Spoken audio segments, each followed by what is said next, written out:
Hi everyone, my name is Chloe Wilson, and my thesis is exploring sleep and functional brain connectivity in acutely malnourished and adequately nourished toddlers. So, to begin with some background, critical periods early in life render the young brain particularly susceptible to external factors and sensitive to the environment that the child exists in. And two factors which are known to affect the brain, not only during early childhood, but at all ages, are malnutrition and sleep deprivation. So, according to the literature, malnutrition is associated with inhibited neurogenesis, executive function deficits, and weaker EEG connectivity. And sleep deprivation is similarly associated with executive function and other developmental deficits, as well as decreased gray matter. And so, with this background, we wanted to answer the question, how do sleep and malnutrition jointly or independently interact with the developing brain? The methods we used for this research were functional near-infrared spectroscopy as a neuroimaging method to assess brain function, weight for length z-scores to determine nutritional status, and the Brief Infant Sleep Questionnaire, or BISC, as a survey of sleep habits.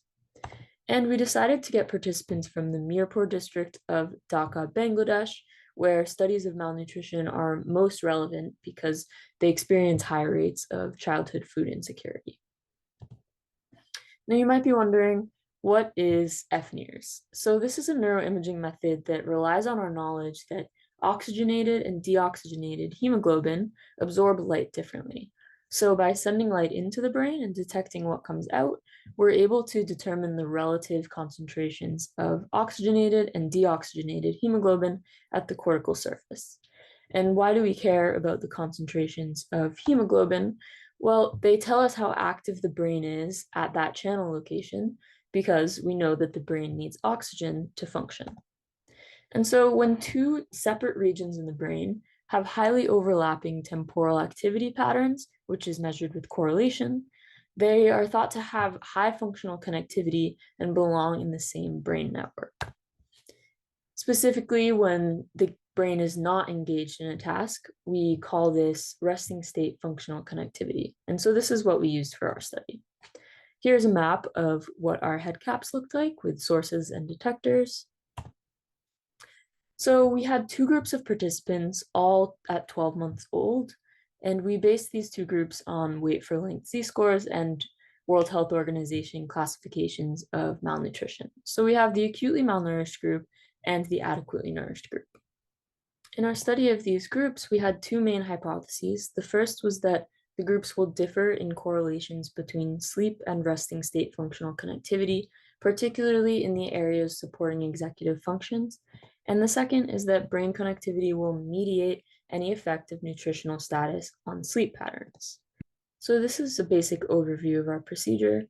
We begin with informed consent, followed by cap fitting and placement, NIRS collection during a 10-minute non-social video, followed by the BISC and other parent questionnaires. And then after the child goes home, we begin quality checks, behavioral coding, and several steps of processing our data. After all this is done, we were able to find a few key results. So our first key result is that acutely malnourished children sleep significantly less during the day compared to adequately nourished children. So you can see on this graph about an hour of a difference. And this might come as a surprise if you were to reason that acutely malnourished children have less energy coming in and therefore would preserve the energy they have for vital life functions. But this can be explained in three possible ways. First, it could be physical discomfort due to hunger preventing a child from settling down during the day. It could also be due to disruptive environmental factors like household crowdedness and noise levels, which can make it really difficult to sleep. Or this could be a display of an innate foraging response to food deprivation. Our second key finding is related to the frontoparietal network, which is the brain network that supports executive functions that are known to be associated with sleep and nutrition level. And so we found that in acutely malnourished children, there was marginally higher frontoparietal connectivity than we found in adequately nourished children. And also in the acutely malnourished groups, we found that more nightly wake ups was associated with higher frontoparietal connectivity. So how do we explain this? If we use wake-ups as an indicator of stress, our results support a growing theory that adversity accelerates brain development as a compensatory mechanism for other delays. And our last key result was that we found no apparent mediation effect of the brain at 1 year of age. So research of this kind is important because it helps to clarify realistic interventions for malnutrition in low resource settings. And so based on our findings, it's possible that a sleep hygiene intervention could aid typical development of the frontoparietal network in cases of malnutrition if it's enacted early enough. But our study had several limitations related to sample size, our methods, and also the difficulties of conducting research in a field lab environment.